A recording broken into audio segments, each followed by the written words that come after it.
नमस्कार दोस्तों, स्वागत है आपका हमारे यूट्यूब चैनल पर। आज हम बात करने वाले हैं भोजपुरी फिल्म शादी एक सौदा के बारे में, जो कि इस समय काफ़ी चर्चा में है।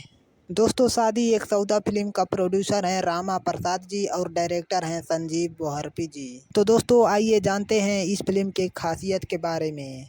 फिल्म शादी एक सौदा की कहानी सामाजिक मुद्दों पर आधारित है दोस्तों, जहां शादी को एक जिम्मेदारी और रिश्ते को निभाने वाला बंधन दिखाया गया है।